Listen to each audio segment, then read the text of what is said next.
Good morning and namaste to all of you. Let's start our Saturday class. And in this class, we are studying Vivekachudamani. So let's start the class with some prayers.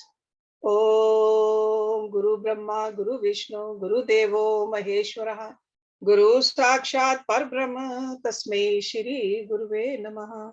Om Bhu Bhuvaswaha, Tatsavitra Vareneyam, Bhargo Devasya Dhimahi, Dhiyo Yo Naha Prachodayat. Asto Ma Satgamya, Tamso Ma Jyotirgamya, Mrityurma Amritam Gamya. Om Sehnavavatu Sehnabhunaktu Saviryam Karvavahi Tejasvi Navadhitamastu Ma Vidvishavahi. Om Shanti Shanti Shanti. Let's open our Vivekachudamani book. Verse number 545, according to my book. That's where we're going to start today. And these words are spoken by Adi Shankaracharya, to whom? To a student who followed his instructions, did the sadhana, and the result of the sadhana was that he experienced the truth. And what is the truth? The Atma, Paramatma, everywhere. That's what he experienced. But he is further giving him instructions. Okay, so this is the beauty of this Vedic culture. The need of the Guru, the love of the Guru, the unconditional teachings of the Guru, and the humility and the reverence in the student also. Okay, so let's look at this verse.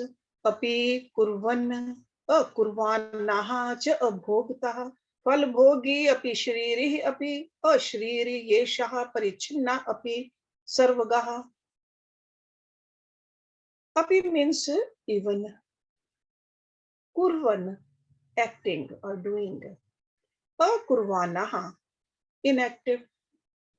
Cha means and. Abhogta, he is not the enjoyer. Abhogta. Fal bhogi, enjoys the fruits of actions. Api means still. Shrire, possessed of body. Api means yet. Ashriri, devoid of any body. Yeshaha, this. Parichinnaha, limited. Api means even. Sarvagaha, omnipresent. Though acting, he is inactive. Though he experiences the fruits of past actions, he is untouched by them. Though he has a body, he is not identified with it. And though limited, he is omnipresent. So that means from outside, for other people, he looks like limited. He looks like that he is doing the actions or he is reaping the fruits of the action. But this yogi is so immersed in the Brahma, he is abhogata, akarta, and omniscient. So from our standpoint, he is performing actions. From his standpoint, he is not doing anything. Because he doesn't identify with the body, he identifies with the Atma, and Atma never does anything. We know that. Body is doing its work, mind is doing its work, intellect is doing what it needs to do. But he says, I'm not doing anything. What can I do? I am the witness of all the activities. In my presence, they are doing all the actions. I'm not doing anything. So this is the state this a man of realization is in, or his attitude. Though doing, I'm not the doer. They are in me, I am not in them. This is the meaning of it. He is, from our standpoint, he looks like a limited person. Maybe very hard to walk also, he's so old. But from his identification is with this self. So he's not limited at all. Let's look at next one. Beautiful verses actually. These are written in a simple language, but very deep meaning. We need to meditate upon these. Ashriram sada santam imam brahmvidam kvachit priye apriye na saprishitaha cha shubh ashubhe. Ashriram, without body. That means idea of body. Sada, always. Santam, exists. Imam means this. Brahmavidam, the knower of the Brahma. This is the key word, the knower of the Brahma. It's not a theoretical knowing, it's an experiencer of the Brahma. Kvachit, some rare one. That means most of the people are not there yet. Priye apriye, pleasure or pain. Na means not. Saprishataha, touches. Tatha means in the same way. Ev means also. Cha means and. Shubha or Shubha, good or evil. The knower of Brahma lives without the body idea. So it's not without the body, but identification with the body is not there. So the knower of Brahma lives without the body idea, and neither pleasure nor pain. These dualities don't touch him. Neither good nor evil ever touch him. Ever. So to the man of realization, the body cannot give any joy or sorrow. Why? Because he lives without any body consciousness. Body is just a container. He is not involved in the body experiences as we are. We identify ourselves with the body. In fact, we identify with the body so much that we have no idea about the real nature of ourselves. Conducive happenings around us give us happiness. Unconducive happenings give us sorrow. But this yogi, having woken to the higher plane of consciousness, is not affected by the happenings at the lower plane.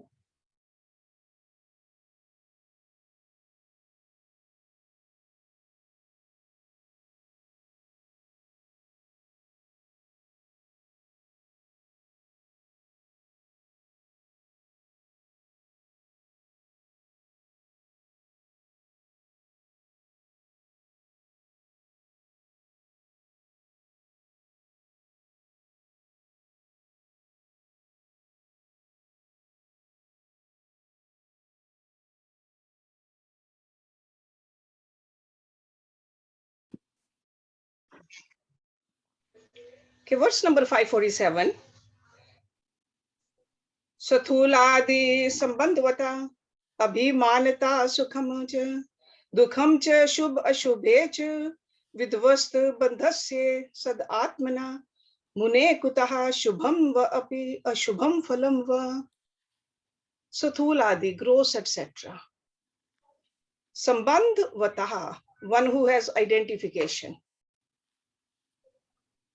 Abhimanina, for that ego, like identification with the ego, abhimanina. Sukham, happiness. Cha means and, dukham, sorrow. Cha means and, shubh ashubhe, in good and evil.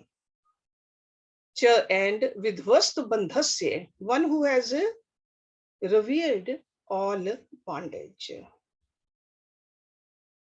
Sad atmanaha, one who has known his self as the reality. Mune, the sage. Kutaha, how can? Shubham, good. Va means or, api means even. Ashubham, evil. Phalam, result. Va means or. Only he who has connections with the gross body, etc., and is identified with them is affected by happiness and sorrow, good and evil. How can any good or evil or their effects and affect the sage who has severed his bondage and is identified with reality? Okay, so shubh ashubh, sukh dukh does not touch him, because all that is for the level of the prakriti, not the atma. So this person is identifying with the atma constantly. So this verse is an elaboration of the previous one. See, all these verses, they're connecting. Remember that this great teacher is just giving further knowledge to this student who has had the glimpse of the atma.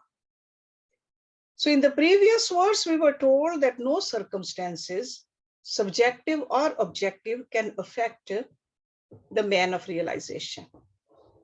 And over here, he is trying to explain it to us why they do not affect him.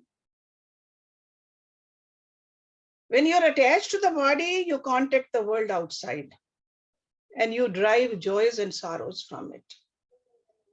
And those set of circumstances which give you joy are considered auspicious. That's why we even use the term this event is auspicious, this is inauspicious. We even go down to that we say, no, this is an auspicious time, this is not auspicious time. But the man of realization, every time is auspicious. Every day is auspicious. It's all created by God. How can there be an inauspicious time or day? So for other people, they can call it good or bad, auspicious or inauspicious. But the individual who has done sufficient reflection and a result of his awakening to the higher planes of consciousness, he has realized the Sad Atma, eternal self. And how can there be anything Shubh or Ashubh? No duality there. Brahma is absolute and beyond both. Beyond Sat and Asat. Beyond Shubh and Ashubh. So he's talking over here or giving us the glimpse from the standpoint of the self that there are no environments at all. It's almost like when we wake up from a dream, we are in a wakeful state.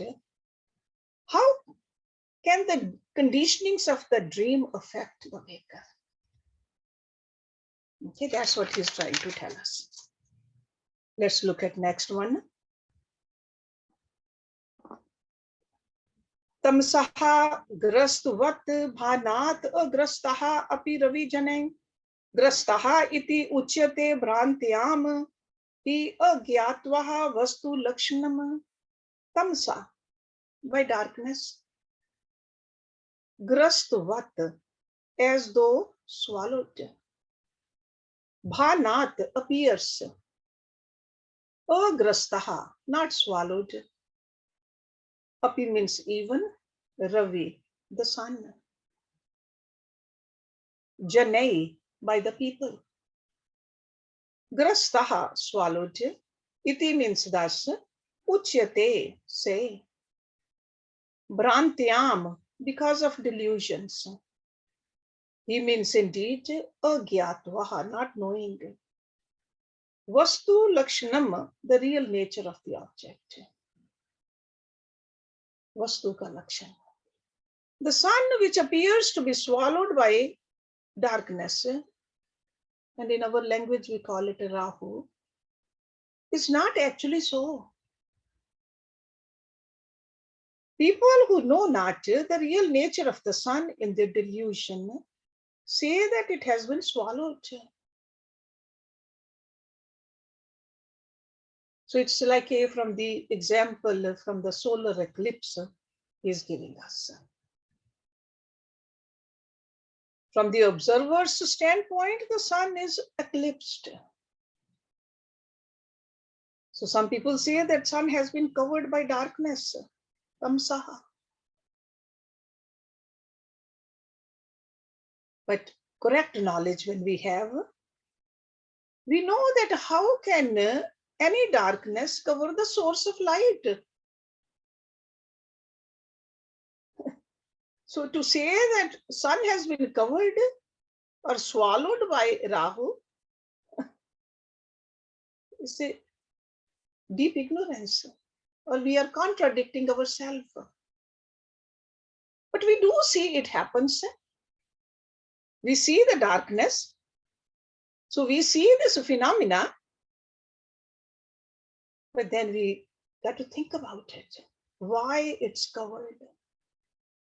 Or even at night, when we say that sun has set, has it really set? Sun never sets. Right? So a delusion takes place because of an obstruction. Normally, when we see that sun eclipse, because the obstruction is because of the moon coming between the observer and the sun. Moon has come in between. But in fact, the moon can never throw its shadow upon the sun. Shadow only falls upon the observer. Even when the eclipse is total, at the very time the sun in its solar domain is shining brilliantly as ever. Only we don't see it. Remember that. So he's giving us a beautiful analogy over here to think about, to reflect upon. The Atma is ever shining. Because of our own ignorance, we just see the darkness. Atma is always shining. That light is always there. Let's look at next one.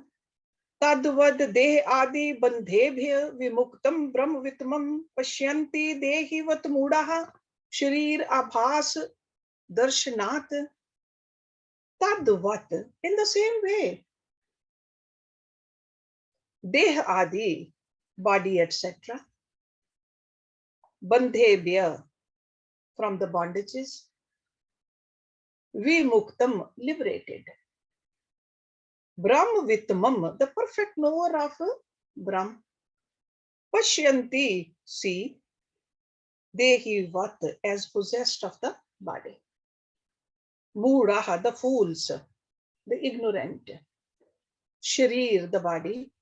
Abhas Darshanat, they see an appearance of it.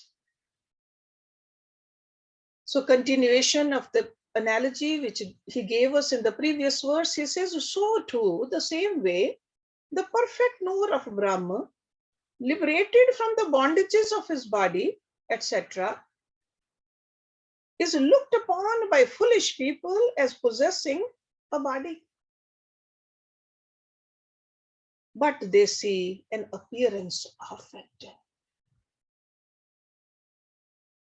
So the knower of the Brahm is totally liberated from the bondages. But the foolish people, the people who don't know,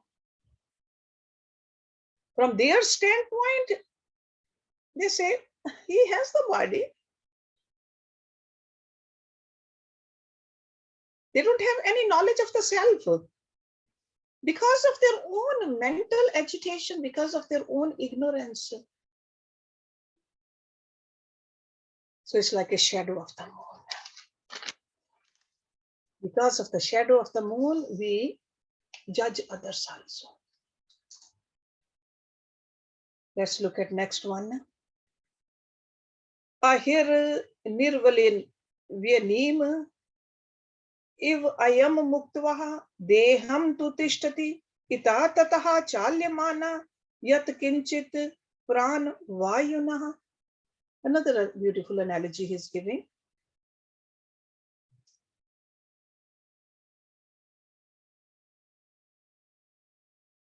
See, ahi means a snake. Niral vyanim. That is like a slough of the snake. Okay, it's like a skin of the snake. When it dries up, that's called a slough. Iv means like, I am this muktvaha, freeing from the bondage. Deham, of this body. Tu means, however, tishtati exists. Itaha, here. Tataha, there. Chalyamanaha, moving. Yat kinchit, whatever little it moves. Pran vayuna, by the force of prans. The body of the liberated person remains like this slough of the snake. Here and there it is moved about by the force of pran, the way it pleases. I'm sure you all know that when the snake becomes old, its skin slowly gets sloughed off. So then a serpent or the snake lies in a motionless condition. It's almost like in a hibernation. It does not move about, does not eat anything. When the skin dries up completely, the snake moves out through that skin, the dead skin, and becomes rejuvenated. And then that dead skin, it looks like skin, snake. He leaves it behind in the form of a snake. I grew up in the mountains. I saw the snake skins like that. Looks exactly like snake. But the real snake has moved out. So in the same pattern, length and design, you see that slough. But snake does not have any connection with that. It has slithered out, moved away, totally detached.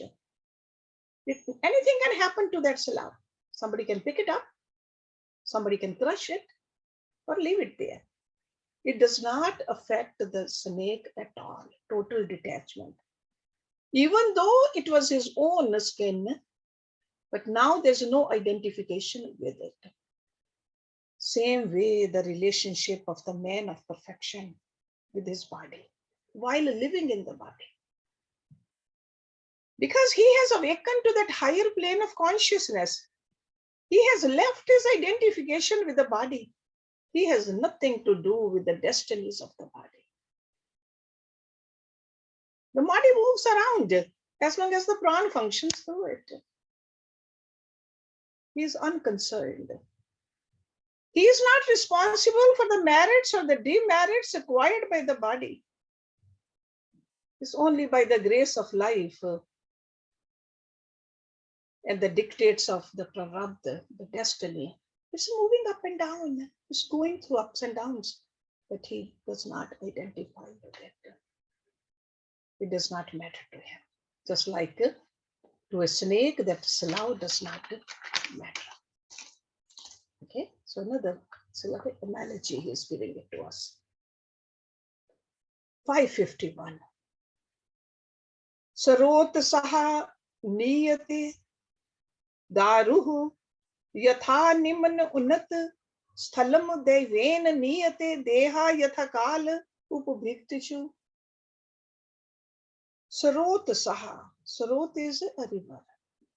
By the current of the river. Niyate is carried. Daru, a piece of wood. Yatha, just as. Nimn, low. Unnat, high. So like a low place or high place. Sthalam, ground. Devain, by Ishwar, Dev, or the past actions. Niyate is carried. Deha, the body. Yatha kal, as per the time. Upabhiktishu, in which they are to be enjoyed. Just as a piece of wood is carried by the current to a high ground or low ground, so too his body is carried by the momentum of its past actions to their fruits, as and when they appear.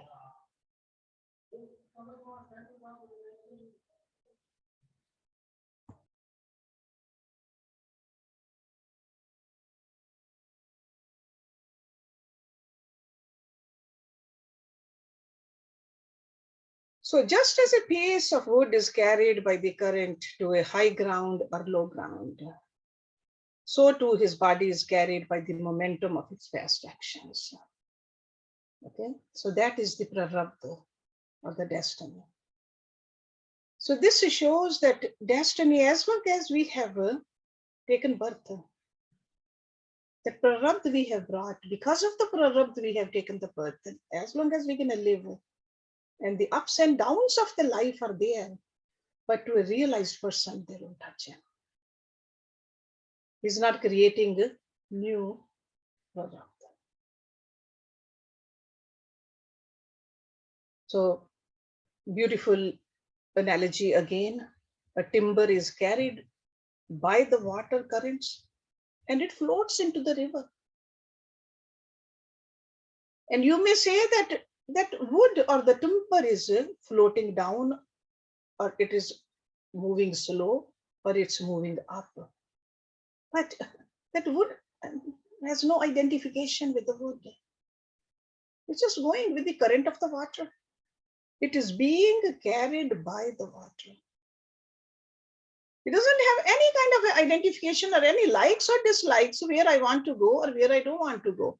That's how the man of realization is.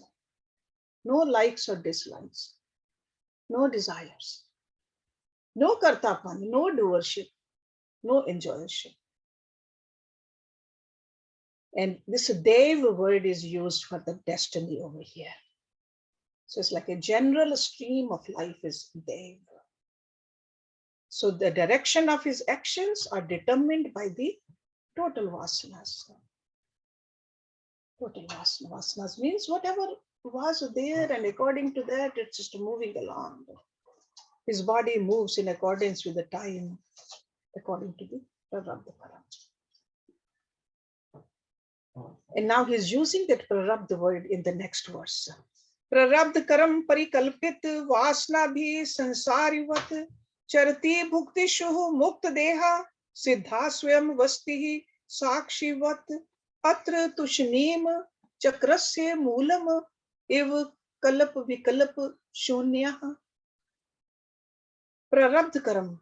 You are all familiar with the prarabdha karam. Prarabdha karams are those karmas which we have brought, which were part of the sanchit, but before we took birth, we just brought those with us.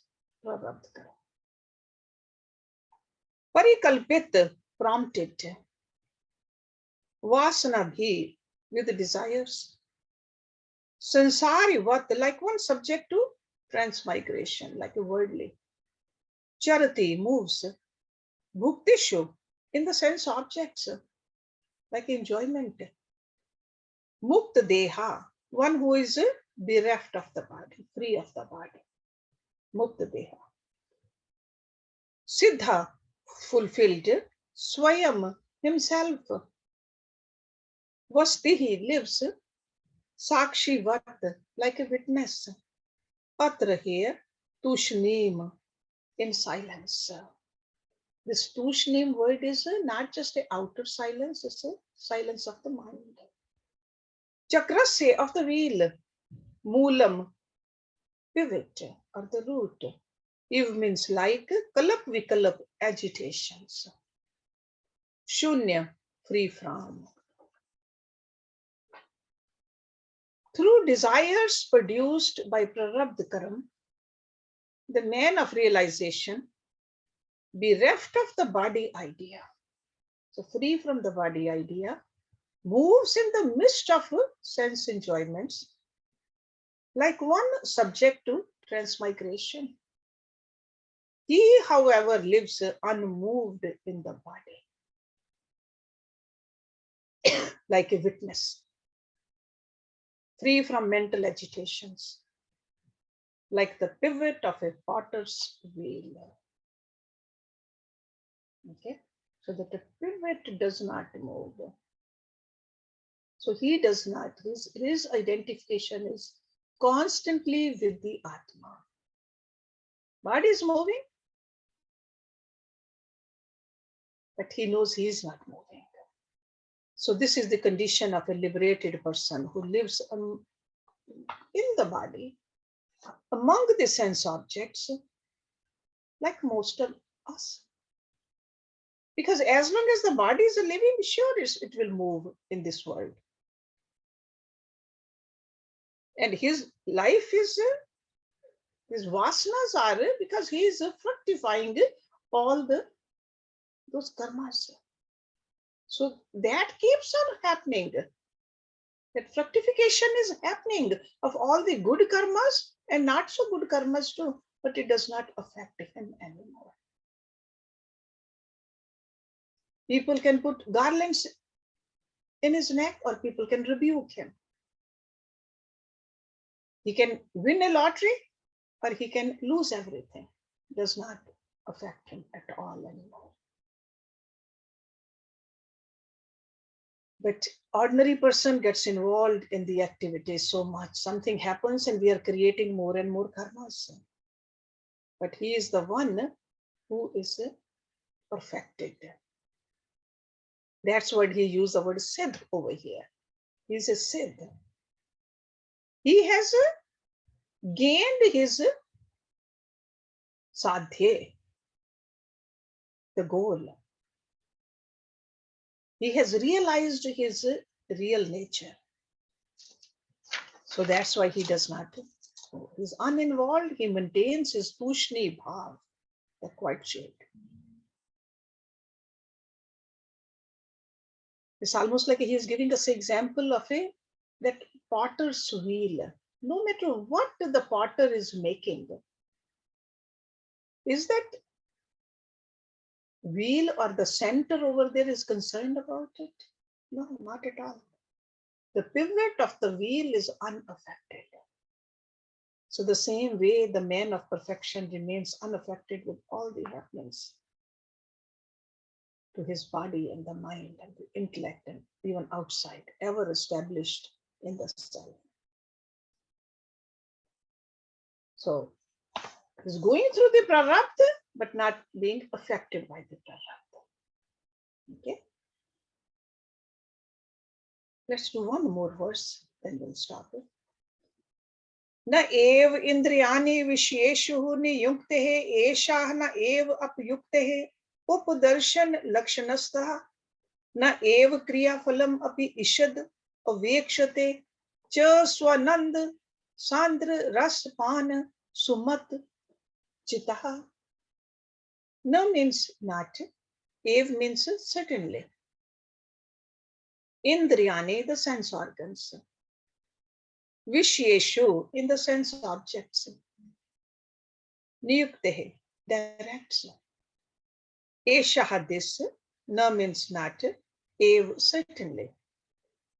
Apyuktehe, detach. Upadarshan lakshan satha, one who is indicated as abiding as the witness. Abiding as the witness. Na means not, ev means certainly, kriya phalam, the fruits of the actions. Api means even, ishad, a little bit. Avekshate, looks forward to. Cha means and, swa anand, bliss of the self. Sandra, abundant. Ras means essence. Pan, drink. Sumat, sumat chitaha. That means mind full of. Full of. He does not direct the sense organs to their objects, nor does he detach them from them. But he remains like an indifferent onlooker. His mind being drunk with this rasa of the bliss of the self, he holds not the least regard for the fruits of the actions.